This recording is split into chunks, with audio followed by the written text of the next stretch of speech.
사도행전은요, 다른 말로 성령행전이라고 보통 합니다. 왜냐하면 사도행전의 시작의 가장 중요한 사건이 그 성령 그 강림이기 때문이에요. 그래서 사도행전을 보통 사도들의 그 기록이지만 성령행전이라고도 보통 말하기도 합니다.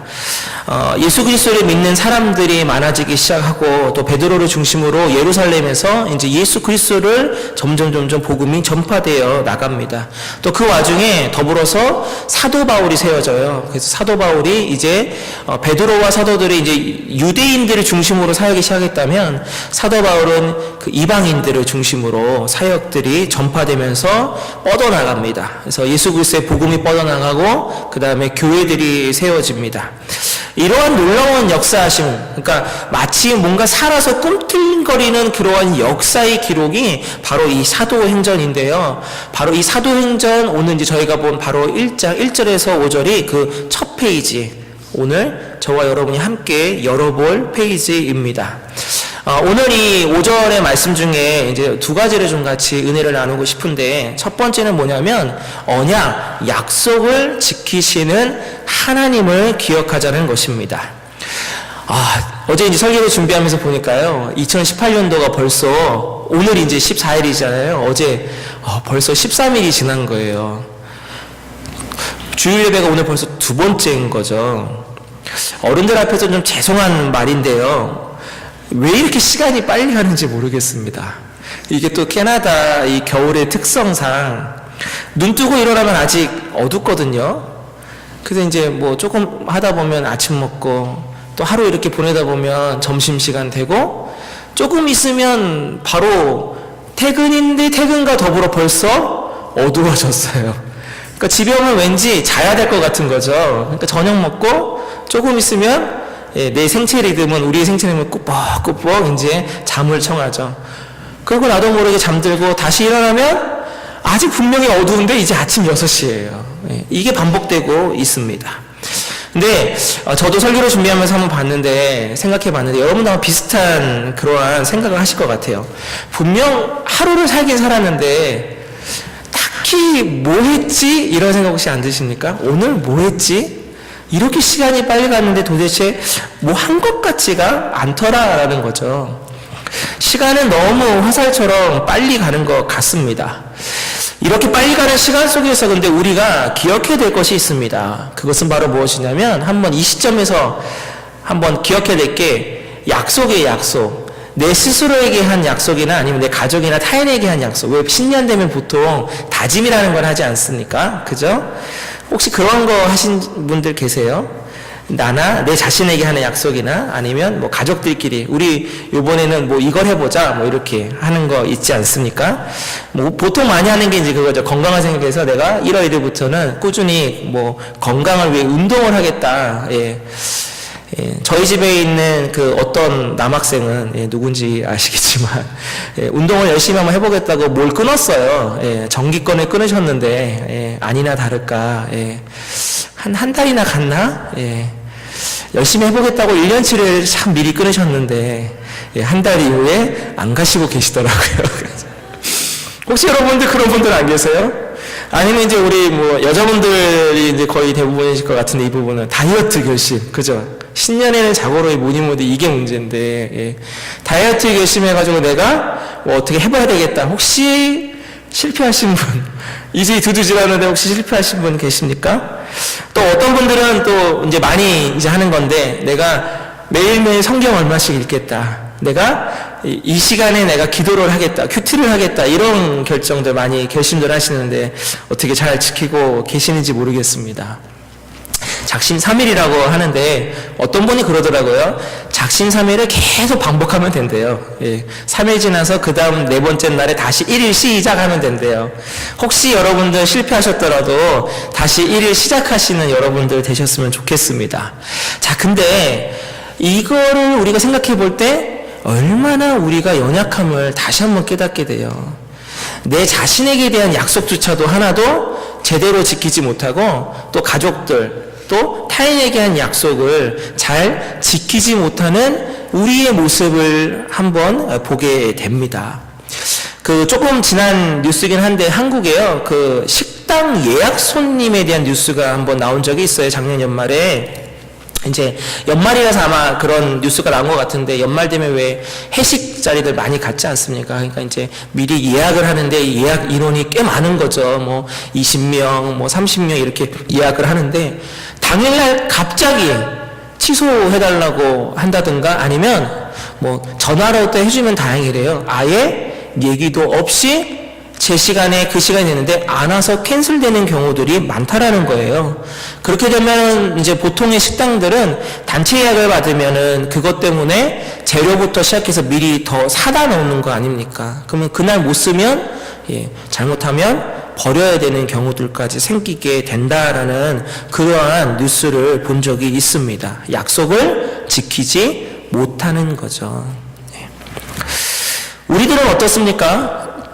흔히 저희들이 이렇게 가볍게 하는 약속의 얘기 중에 많이 하는 게 있어요, 여러분. 한번 잘 생각해 보세요. 아마 제가 얘기하면 맞을 것 같아요. 뭐가 있냐면, 그래, 내가 나중에 밥 살게, 이거 있어요. 여러분, 지금 혹시 밥 살게 했는데 못 사신 분 있으면 조만간에 빨리 사십시오. 예.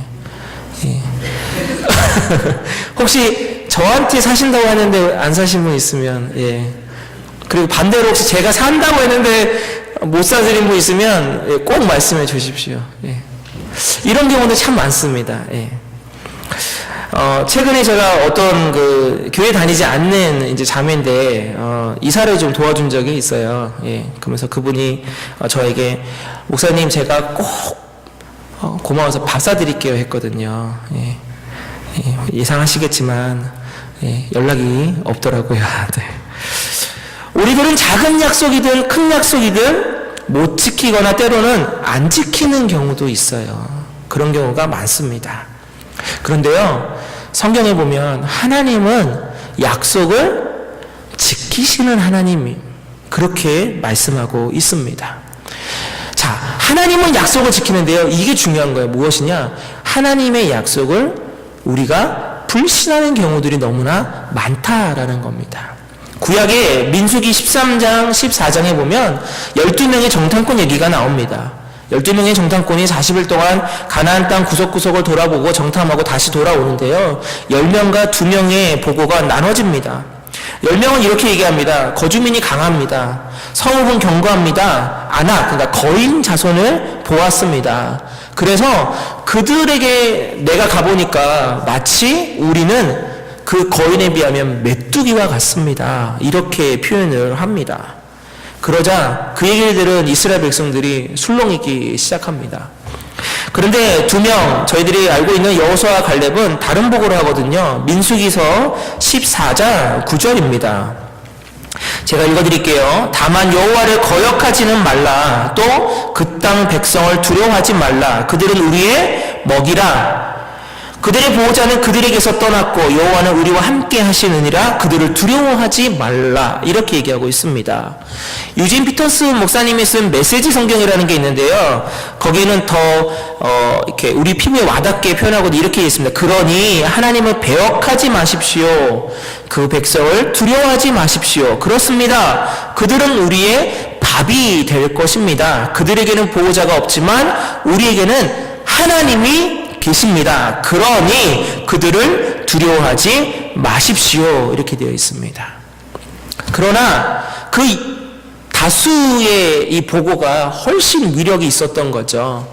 모든 사람들이 10명의 그 보고를 신뢰하기 시작합니다. 그리고 갑자기 반역의 분위기로 바뀌면서 돌을 들어서 보고했던 2명과 자신들을 이끌고 나온 지도자인 모세를 향해 돌을 던지려고 합니다.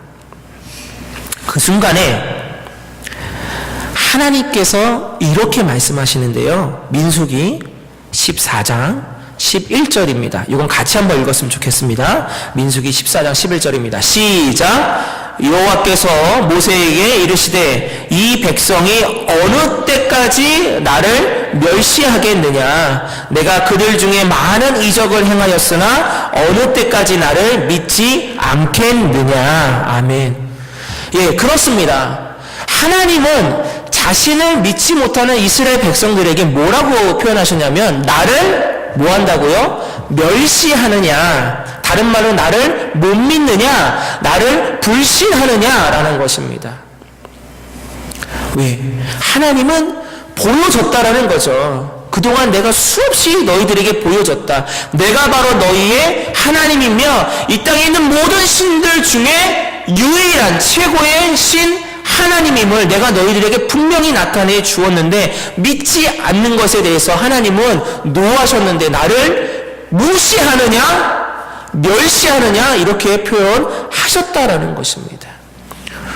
그렇다면 이 말은 무엇입니까? 우리가 하나님의 약속의 말씀들을 믿지 못하면 더불어 이 말씀 그대로 하자면 하나님은 지금 우리에게 믿지 못하는 우리에게 똑같이 말씀하신다는 거죠. 누구누구야? 너가 나를 멸시하느냐? 너가 나를 믿지 못하느냐? 그렇게 말씀하신다라는 것입니다. 오늘 이 제자들에게 하나님은 말씀, 예수님이 승천하셔서 약속하셨어요. 몇 날이 못 돼요. 얼마 가지 못 돼요.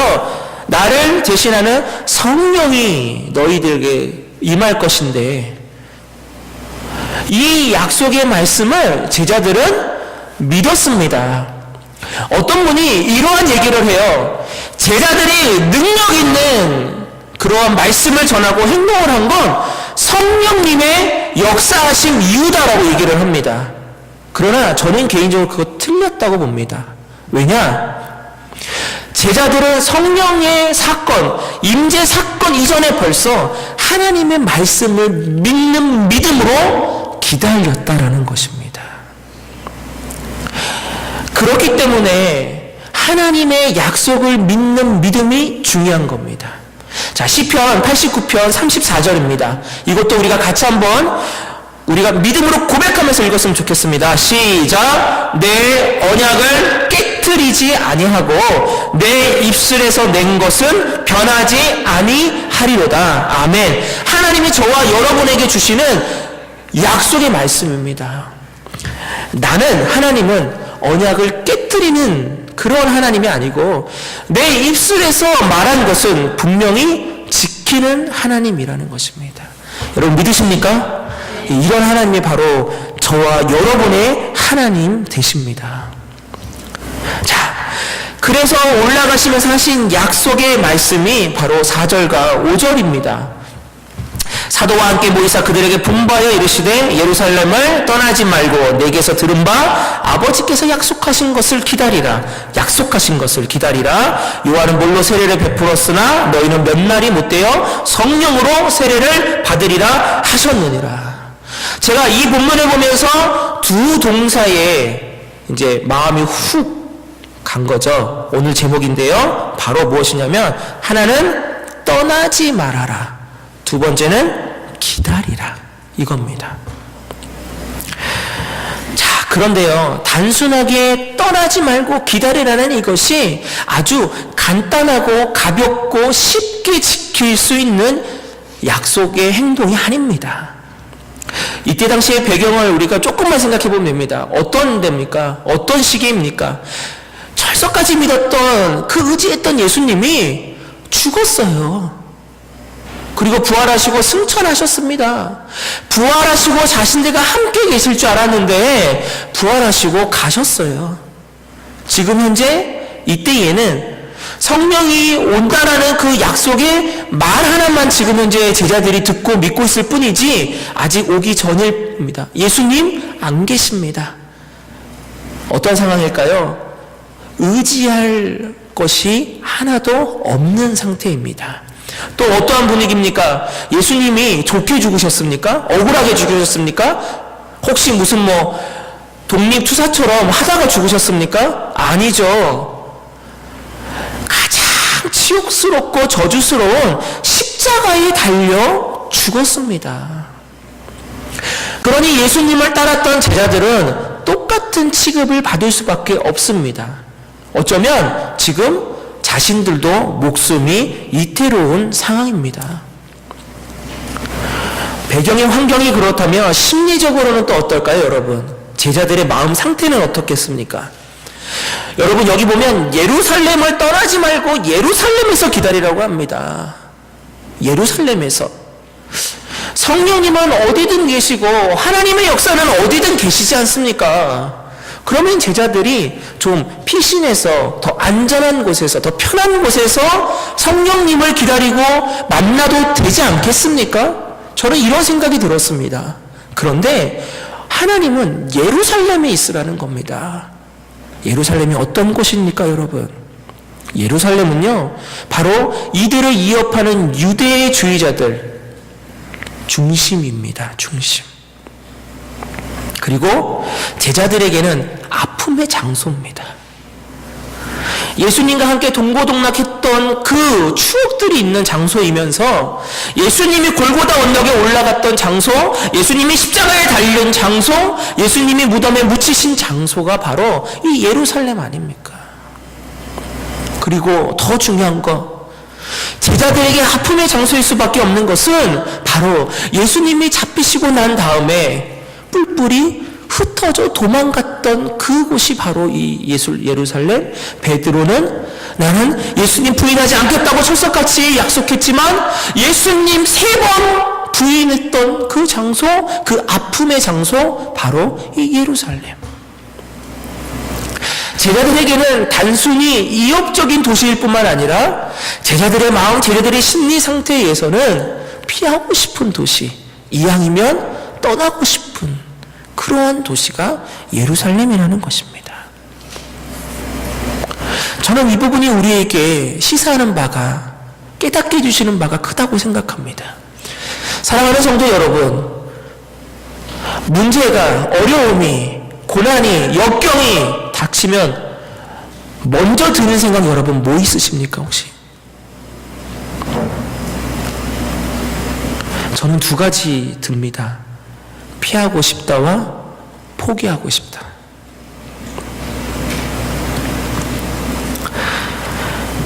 저에게도 엘리야와 같은 그러한 마음이 들었던 적이 2번 있습니다.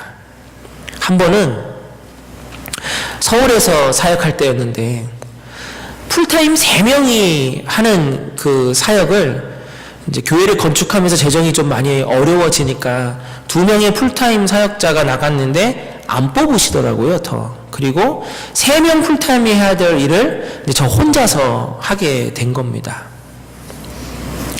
뭐 여기 직장생활 한국에서 하신 분들 뭐 공감하시겠지만 정말 새벽 4시에 일어나서 하루를 시작해서 밤 12시가 돼야 집에 들어가는 생활을 한 1년 정도 하니까요.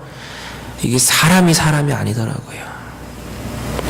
내가 목사인데 영적인 채움은 전혀 없고 계속 마치 이 일하는 기계처럼 쏟아내고만 있는 겁니다. 아무리 하나님 앞에 부르짖고 기도를 해도 이 상황이 나아질 기미가 보이지 않는 거예요. 그때 제가 드리지 말아야 될 기도를 드렸습니다. 엘리야의 그 기도. 하나님, 나를 피하게 해 주시던지 아니면 차라리 죽여주십시오. 그 기도를 드린 적이 있습니다. 또 한 번은 위니펙에서 있을 때였습니다. 그때는 육체적인 어려움, 피곤함보다는 이 심적인 고통이 너무 컸습니다. 위니펙에서 3년 정도 이제 사역을 하다 보니까 이제 조금씩 이제 이 교회 또 사역자들 또 담임 목사님 또 여러 부분에서 이제 좀 이렇게 맞지 않는 부분들이 발생하기 시작한 겁니다. 그리고 그 위니펙이라는 그 지역, 그 환경 속에서 내가 목사로서 더 이상 뭘 해야 될 방향과 미래와 비전이 보이지 않는 것. 이 심리가 확 오니까요. 정말 너무너무 내 자신이 싫을 뿐만 아니라 그 도시가, 그 교회가 모든 것이 다 싫어져 버렸습니다. 목사니까 내가 예배를 참석하고, 목사니까 내가 그 도시에 살고 있고, 목사니까 내가 그 교회를 섬겼지, 만약에 어설픈 신앙인이었다면, 얕은 믿음을 소유하고 있었다면 아마 도망갔을 것 같습니다. 그때 또 한 번 똑같은 기도를 또 해버리고 말았습니다. 하나님, 나를 이 어려운 환경 속에서 벗어나게 해주시든지, 아니면 차라리 죽여주십시오. 다행히 하나님은 그 기도에 응답해 주시니까 제가 이 자리에 지금 이렇게 서 있습니다. 어느 목사님의 그 설교에서 들었던 이야기인데요. 어떤 한국의 한 자매가 영국에 유학을 갔습니다. 호홀단신 혼자서. 언어도 힘들고 더 중요한 건 이 향수병이 걸린 거예요. 한국의 부모님이, 친구들이 너무너무 보고 싶어서 외로움에 미칠 것 같더라는 것입니다. 어느 날 머물고 있는 그 집의 식구들이 다들 여행을 가고 그 큰 집에 자기 혼자 덩그러니 남아있게 되었답니다. 그때 이 여자 청년이 자기 혼자 있는 그 시간에 크게 큰 소리로 울부짖으며 이렇게 기도합니다. 이 기도보다는 거의 외침 같은데요. 하나님, 나 너무 힘들어요. 하나님, 포기하고 싶습니다. 그냥 돌아갈래요. 너무너무 외롭습니다. 그 순간 하나님의 성령이 이 자매에게 임합니다. 갑자기 방언이 터져 나오고요. 너무너무 그리움에 사무치고 어려움에 사무쳤던 그 마음이 평안해지더라는 것입니다.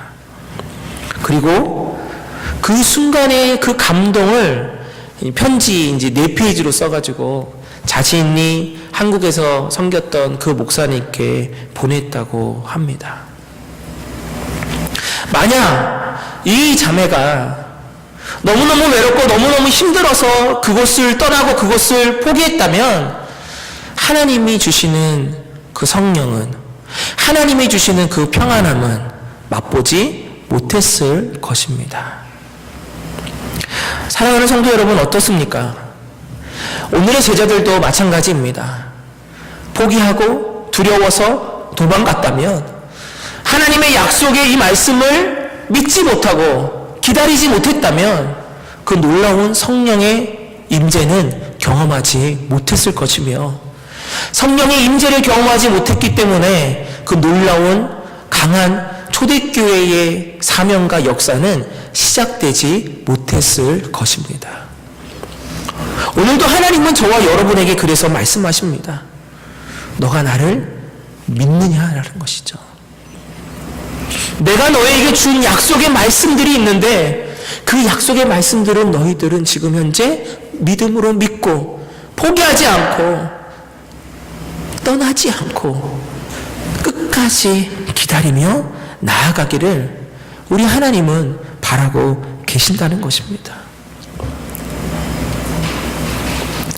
저뿐만 아니라 우리 사랑하는 성도님들 생각해보면 삶이 왜 이렇게 힘든지 모르겠습니다. 분명히 나는 어느 누구와 같이 살고 있지만, 분명히 내 옆에 배우자가 있고 내 옆에 가족들이 있지만 순간순간 밀려오는 외로움, 여러분 겪어보신 적 있으실 겁니다. 언제 끝날지 모르는 어려움 겪어보신 적 있으실 겁니다.